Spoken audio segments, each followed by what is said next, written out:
right, y'all. Welcome to the 2021 Cranium Conference, part of our third annual Cranium Music Festival. I go by the name of your favorite light skin, and today I am blessed with the opportunity to interview a legend in the game, a pioneer when it comes to music in Canada, and someone I used to watch on TV as a kid. And we have the one and only, the Godfather of Canadian hip hop, Maestro Fresh Wes here, and we'll be talking about his journey in Canadian hip hop music scene and digging into his knowledge on building a brand. And if you are watching on YouTube, don't forget to like and subscribe. If you are watching on Facebook or IG, make sure to follow, like the content, and share. Yo, we are happy to have you here, Maestro Fresh Wes. Thank you for joining us. Yo, thanks for having me, beloved. Yo, I just want to say off top, right away, my daughter loves your book, man. Young Maestro goes to school. What made you do that? Why did you decide to write a book? Because I wrote this one first, this joint right here, right? This is the first joint, and we saw the love of God. Just stick to your vision. Right. How to get past the hurdles and haters to get to where you want to be. And it was written by me, co-written by Tamara Hendricks Williams, and with a beautiful foreword by Chuck D of the legendary Public Enemy, and an awesome testimonial from Drake. You know what I'm saying? This is right. This is like that's a jump off right there, and then into the kids' book. Then into the kids' book 10 years later, and I feel really blessed, my G, because just to see the response that I've been getting with the kids' book. You see what I'm saying? And then on top of that too, I got the joint called Backpack Check. Right. And that's been going real well too. I've seen some clips of the video, the visual itself, and it looks like it's going to be, real exciting with what you're going to do with that going forward in the future for the kids. I'm imagining you're going to keep doing more kid stuff. Yeah, I'll try to put out a kids album. Yeah. Done, you know what I'm saying? Called Young Maestro, Big stuff. Maestro Fresh Wes, man, literally, I would say you're the first Canadian household name in hip hop music. How do you go about building from, a new artist to a national celebrity, knowing with the emergence of, digital technology, the game has changed? What are some strategies, that you've used before the digital era that artists today should still be using? Yeah, well, I'm a reinvention. You know what I'm saying? Like my first rap name was not Maestro Fresh Wes. That's why a lot of people get the timelines mixed up of when I started doing music. You know what I'm saying? I started doing this. I wrote my first rhymes like 79, 80. By 82, 83, I was on CKLN under the name of Melody MC. And I was like, come on, man. I was doing that for a minute, man. I met Mishi, me and them. The first time I seen Mishi perform must have been like 85 and stuff like that, around them times. But, that's why a lot of people get the timelines mixed up with me, of when I started or who came out first or this or Ray. But I was already a respected MC in Toronto from time, came up under Ron Nelson,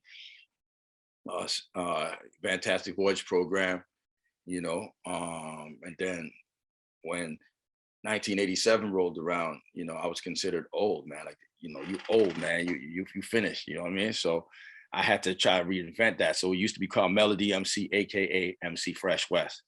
And then my man, R. Smalls, was like, yo, you need a title. You can't just you're too fresh in this for just Fresh Wes. You need a title. So then one day I was walking by and I saw this in the mall, and I saw this tuxedo, man, Tuxedo Royale. I saw that black tux right there. I'm like, yo, Maestro Fresh Wes. I thought that was fresh. You know what I'm saying? And after that, Houston, we got a problem. You know what I mean? When I put on that black tux, Toronto had a problem, son, because it was, what it was? It was like we were all ready, but it was like, now we come with a concept. Now we're standing out different from everybody else, Still in the B-boy stance, but I'm standing out different. This is, I'm taking things to the next level, orchestrating things in Toronto, which is indirectly orchestrating hip hop throughout Canada at that time. So that was my vibe, but I was a reinvention, like the whole Maestro Fresh Wes business. So using that as a point of reference, I've been able to I know I wrote a song called Stick to Your Vision, as well as the books, but sometimes you have to have a revision. You got to revise your plans. You got to reassess, reevaluate, a lot of things you do. And a lot of artists haven't had the chance to do that, or weren't skilled enough to do that in a lot of ways, Would you say that, if you had to build a checklist and put, some key points on helping to build your brand or stay relevant, is that something you would put on there? making sure that they do a name change or, Nah. Like I was just going by instinct. I didn't have no, I mean, when you look at like, let's look at artists like, you know, MC Rumble. MC Rumble used to be called Davey D. Before he was Rumble, he was known as Davey D. When I met him, that's what he was known as. But then he came with the MC Rumble. That was reinvention. You see what I'm saying? Then he came with the Rumble and Strong. He came with, with Jam On Strong, I thought that was cool. Like the DJ's white, you know what I'm saying? He's the MC. But then Rumble started doing some like more known for reggae, more known for, at that time, alternative hip hop. He could still spit, but he brought that, the reggae, the dancehall vibe with that as well, And that's what a lot of those artists were doing. But he started off as Davey D, and then he evolves, And then I used to be in a group called Vision, with my partner Ebony MC. So, like I said, like reinventing yourself is very important and try to expand on what you've already accomplished, Yeah. So you just mentioned earlier my book, that was for like an 18 to 20-year-old demographic. Sorry, right. 18 to 50-year-old. Yeah. But the newer book now, that's for like 2-year-olds, man.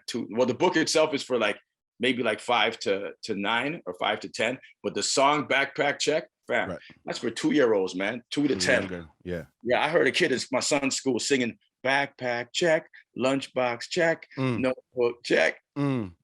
It's got a vibe to it. How fresh is that? Yeah. You know what I'm saying? I always say, if a kid can sing the hook, it's a hit. You know what I mean? So definitely it's one of those records, like even my daughter when she heard it. And even with the book, it's one of those things, right? Where it just clicks with kids, you got something. You know what I mean? So yeah, man. It's big.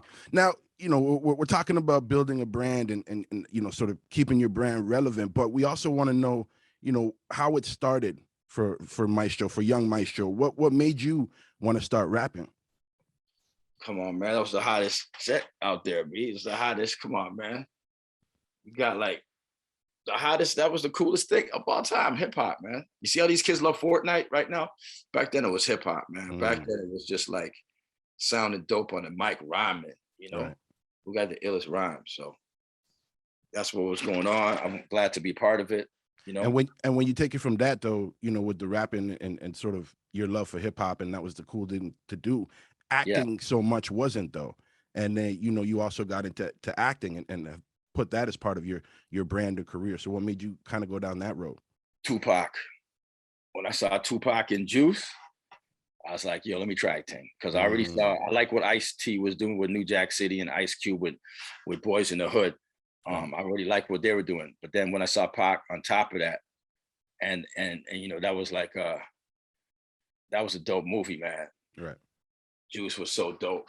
Him and Omar Epps. I'm like, yo, people want to do a song with Tupac. I want to do a movie with him, man. Let's do it. You know what I mean? That was my whole thing. I wanted to do like a film with him one day type thing, as opposed to just doing music. Because I just thought like that was the next wave right there. You know what I'm saying? So yeah. You consistently put out music, Maestro, and you've been able to maintain the sound of today versus some artists, their music sounds like it's still in the 90s or the early 2000s, and they can't tap in with the new audiences. And you talked about sort of tapping into that younger generation with the books and the music for the kids, but you've been able to tap into also an older audience as well, and the audience that you came in with. So talk to me about your thoughts on staying as relevant as you can with the new sound now and how that helps your brand. Yeah, I just looked at what Quincy Jones did with jazz, man. That's all I do, man. I look and I study what Quincy Jones did with jazz. That's what I got to do. That's what I'm going to do with hip hop. That way, it's not a problem. If he was just to stick to the parameters of jazz, there'd be no disco records in the 80s with Michael Jackson's Thriller. There'd be no Thriller. You know what I'm saying? Because right. If I just stay doing boom bap alone, like 80s, 90s boom bap, there would be no songs I underestimated. There'd be no evolution of me doing film and TV or books or whatever like that. So you got to expand, man. Like look at Backpack Check. Like look at the lyrics and the style in that. That's infectious, man. That's pretty catchy, man. Yeah, and that's for like babies, man. You know what I'm saying? So if I was just to stick with what I did back in the 80s, I wouldn't be around, man. I No, want to be around still. So it's important. I think another thing that's important too that I see you on top of is working out.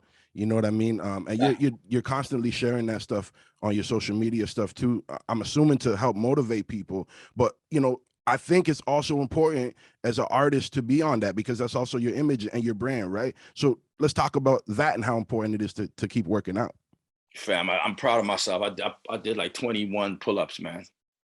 I ain't never done that before, man. I did that like in June, man. 21 pull-ups, man, in a row. That's for me, but it's like I know like my age, it's good to like I lost two of my best friends with natural causes. Shout out to Bungalow Bill Jarvis and the brother King Rain. They both died in 2016. Natural causes. You feel me? And they're both younger than me. So I'm like, yo, let me just try to stay healthy and just try to just take care of myself. And there's a lot of people in that age range right there who fall off hard. You feel me? So if they see me do 1-2 pull-ups and push-ups or whatever and looking good for my age, it's a good wave, man. It's a good wave. So Maestro, man, that, yeah. let's talk about some advice that you can give to these artists that are tapping in right now that want to know about building, you know, their brand. Your brand that you built, it's literally been, you know, fresh and relevant over these years. You're not stopping, you're still continuing to going. But what kind of advice can you give to these emerging artists to help them navigate, you know, in their career path and stay as fresh as you are? Well, man, I think these guys are awesome, but like, you know, the differences between nowadays and back in the days, there's more assimilators and innovators. You know what I mean? So it's like it's okay not to think. It's okay, it's cool to be a biter. It's cool to you know, but if these guys would just tap into their artistry, man, you got some really, really dope artists. You know, back in days we used to call it biting if somebody sound like somebody. Now you get props if you sound like somebody, you know what I mean? But my whole thing is don't make records, make history, man. You know what I mean? If I was just making records, you know, they'll be forgotten about. But when you know, it's cool to have something that's timely, have a song that's timely right now. But to have something that's timely and timeless is a beautiful thing, man. Like I'm going down like, you know what track I'm rinsing tonight on my radio show, man? What's that one? Always Mine by Brand Nubian. Okay, taking it back. You heard that joint or no? I know Brand Nubian. I off top, I don't know that record. If know that if you joint. play it though, if you play it, I'll probably know the record. Listen, a lot of people don't know that Fire in the Hole album, man. That's when Puba came back. The second album when Puba came back. The track is called Always Be Mine, man. That's one of my favorite hip hop songs that I heard recently. You know what I'm saying? But this could have come out today. It was just a dope joint that I had to hail up Sadat X because we did a couple songs together. I'm like, fam, I slept on this album, man. Like I know his more, you know, more current stuff and obviously the older Brand Nubian stuff, but like that album right there, that joint is disgusting. Lord Jamar's verse on that, I'm like, wow, man. That was like, it was beautiful, man. It was like, and that's what I'm saying, don't make records, make history. Yeah. I'm listening to this now for the first time. I'm like, oh my goodness. And I probably heard it back in the days, but you know, in passing, you know, but I'm sitting there, I'm hearing the Curtis Mayfield sample. I'm like, wow, I'm gonna play Kanye West, Touch the Sky right after this. You know what I'm saying? A lot of your records, actually, I like that you brought up the sample stuff. A lot of your records have some amazing samples in them too. And you know, I remember just being, you know, I actually met you a long time ago inside Ottawa, inside Rideau Center. You were walking through one time and I was like, Maestro, and you gave me, we gave each other that. You probably don't remember it. That's the first time I ever saw Maestro Fresh Wes, and legendary moment. But I remember Stick to Your Vision, you know, being like such a big video, you know, on Much Music at the time, and you had samples in it. So how important is it to kind of tap back to, you know, the past and those classic records as an artist? I mean, it's a classic Canadian record, These Eyes from the Guess Who, man. You know what I mean? So I knew I had something with that. And it was the right time for that song too. Circle was just popping off. When I say Circle, I'm talking like Choclair, Socrates, Black, Brother Cardinal. Circle was just busting, just about to bust. And there was a nice little sweet spot right there for me to come back and have a nice tune right there before Let's Ride takes over everything, you know? So, and it was me doing it, sampling that record. You see what I'm saying? Okay. So It was dope, man. And Randy Bachman liked it. Burton Cummings gave me a big hug, tell me thank you. Those are the two members of the Guess Who, you know, and they like what I did with it. So yeah, I said, and that's again, that song right there, These Eyes, inspired me to write the song Stick to Your Vision. So that song came out in the 70s. So then in the 90s, I came with Stick to Your Vision, the song. And then 2010, I came with the book Stick to Your Vision. And 2021, I came with the next book, Stick to Your Vision. That's why I tell people, don't make records, make history. You don't know the impact you're making on people's lives, man. That song, These Eyes, is what inspired me to write the song, Stick to Your Vision. Now let's take it to Canadian hip hop. Salute to the Queen, Michie Me. Let's look at this now. In 1987, she did a joint that was produced by the legendary Scott LaRock, rest in peace. The song was called Elements of Style, man. Featuring the Blastmaster KRS-One. Jeez. You got to think about that. One life, you lose one life. You don't know how that could impact generations, fam. I don't think KRS-One knows the impact that he had on Canadian hip hop. You know what I'm saying? I don't think he knows. Like, you know what I'm saying? I don't think, you know, but like with Scott LaRock producing that joint back in 87, and then he died right after that. He got shot right after that when he went home, you know? But yeah, they did that in Toronto, what have you. And when you look at the back of the Criminal Minded album, it says, you know, shout out to Ron Nelson and the Toronto Posse, man. He was giving shout out to everybody. I never met Scott LaRock, but it's like, when I saw Toronto Posse at the back of that album, I'm like, yes, man. Boogie Down Bronx, where hip hop originated, you know, they're acknowledging us. It's on right now. We know we're dope, but when the originators give you love too and give you that cosign, that's why I'm saying, like, you know, MC Rumble battled KRS-One. KRS-One had Bismarcky beatboxing for him, rest in peace. So imagine you going up against KRS-One and Bismarck. Shout out to MC Rumble on that, you know? And after the battle, it was like, yo, they were going to do music. Scott LaRock wanted to do music and produce joints for Rumble and Strong. You see what I'm saying? Because MC Rumble and KRS-One, they had like a bond. You could see the similarities with how they spit. You feel me? So that's why I'm saying one life could impact generations, man. By Scott LaRock not, you know, being alive, him getting killed, that affected Toronto hip hop. We were pushed back a few years, man, because Michie was on a wave. And then on top of that, she still had the wave with First Priority Records with MC Light family and thing, you know what I mean? But then, like I said, when the brother with the tux came out, with the black tux came out, it was like, it was over.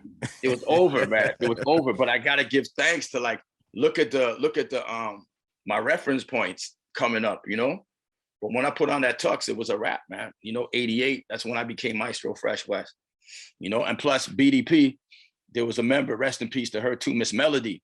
When I heard her name, she's a melody as well. I'm a melody MC. Too much melodies, man. Let me change the name just to Fresh Wes. So it was because of BDP, you know what I'm saying? Why I changed my name. And I removed the Melody MC because Miss Melody, and I'm like, yo, she affiliated with KRS-One? KRS-One just battled MC Rumble? Oh no, I gotta change the name up. Do you see the impact that these giants made? And I'm saying, if Scott LaRock was still alive, where would hip hop be? You know what I mean? Where, you know what I'm saying? I think Canadian hip hop would have been further, earlier, you know? But our growth got stunted a bit.